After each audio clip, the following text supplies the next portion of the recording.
अमित जी, एक मुद्दा जो आपके भी काफी करीब है, सीएए का मुद्दा। आज कोर्ट ने भी स्टे देने से इनकार कर दिया सीएए के लिए, तो इसको आप कैसे देखते हैं? ये आपने जो है पारित बहुत पहले किया था, इसको जो है अभी आपने नोटिफाई इतने दिनों बाद क्यों किया, इतना गैप के बाद? क्या चुनाव आपके उसमें था? ऐसा नहीं था राहुल जी। सीएए पारित होने के बाद देश में एक बड़ी गलतफहमी फैलाई गई और इतने में कोविड आ गया। हम डेमोक्रेटिक कंट्री में है, जब किसी सच्ची चीज के लिए गलतफहमी फैलाई जाती है तो जो पार्टी इन पावर होती है इसका दायित्व होता है कि सच्चाई लोगों तक पहुंचाए।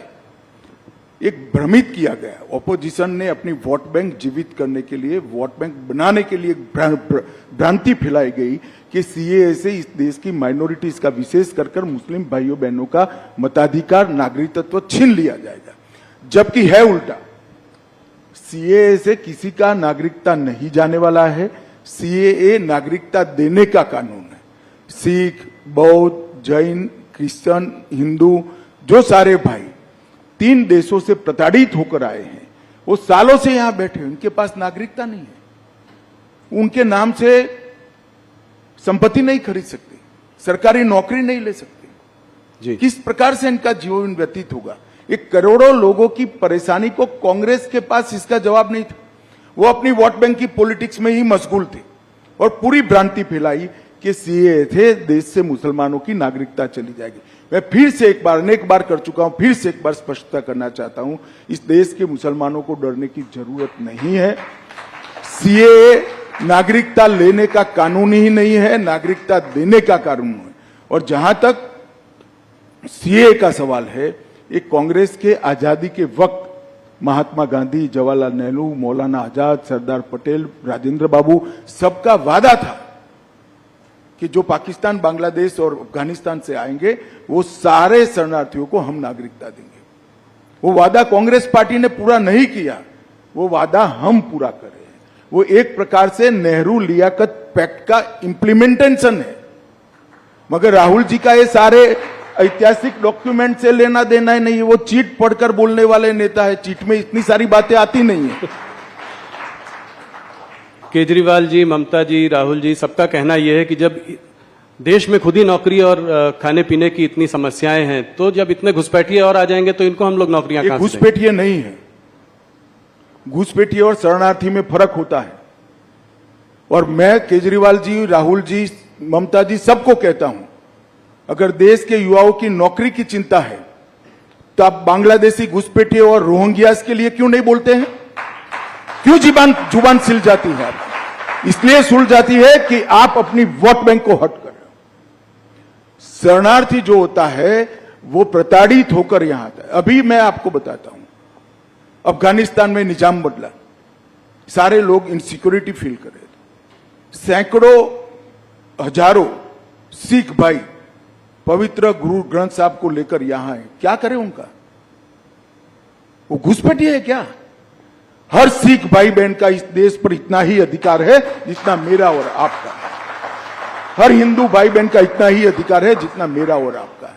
इसको घुसपैठिए करार देना ठीक नहीं है। और जहां तक नौकरियों का सवाल है, वो पहले से यहां रह रहे, आज रह ही रहे हैं जी। कहां लोड डालने का सवाल है? और केजरीवाल कहते हैं क्या खाएंगे? केजरीवाल जी, आपको अगर प्रॉब्लम है तो 5 किलो अनाज की अर्जी कर दो, आपको भी दे देंगे, हमें कोई आपत्ति नहीं। मोदी जी हर एक को 5 किलो अनाज दे रहे हैं। ये सारे लोग यहीं रह रहे हैं, कहां नई कोई व्यवस्था करनी? इनको अधिकृत नागरिक बनाना है, उनको सम्मान देना है, उनको अपना मानना है, इसको इस भूमि का हिस्सा बनाना है जो उनका अधिकार है। और इस तरह से देश को बांटने की बातें नहीं करनी चाहिए। यूएस स्टेट डिपार्टमेंट और यूएस एम्बेसडर ने भी सीए पे टिप्पणी की है, क्या कुछ कहना चाहेंगे उसके बारे में? मैं मानता हूं कि उनको पूरी तथ्य की जानकारी नहीं होगी। भारत सरकार का विदेश विभाग क्लैरिफिकेशन दे चुका है, इस पर मैं ज्यादा टिप्पणी नहीं करता।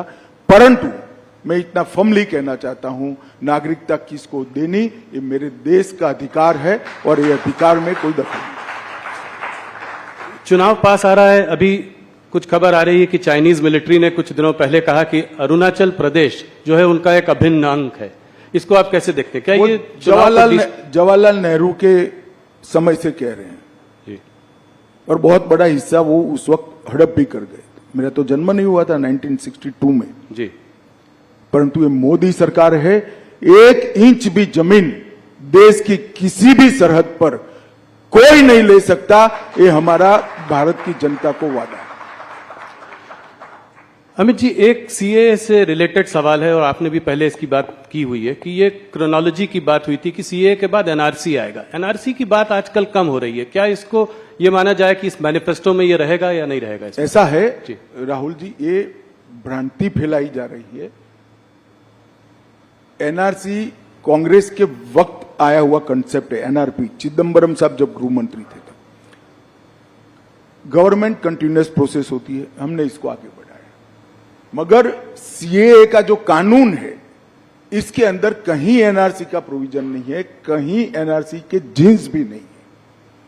कृपया देश की माइनॉरिटी को डराना बंद करिए, स्पष्टता से बताइए कि सीएए से किसी की नागरिकता नहीं जा सकती, और ये वास्तविकता है।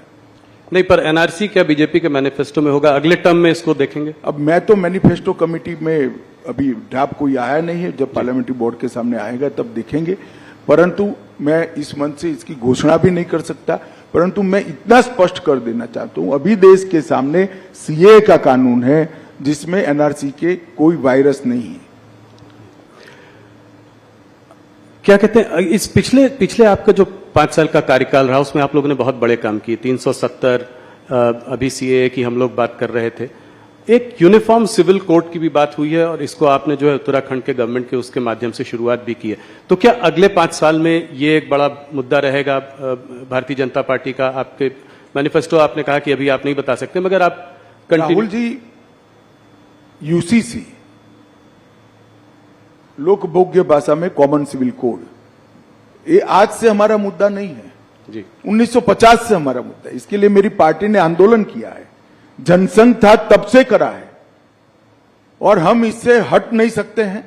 हम मानते हैं कि पंथ निरपेक्ष देश में सभी के लिए एक कानून होना चाहिए, इसमें किसी से कोई मतभेद, और हम इस बात को जनता के सामने मुखरता के साथ रखेंगे।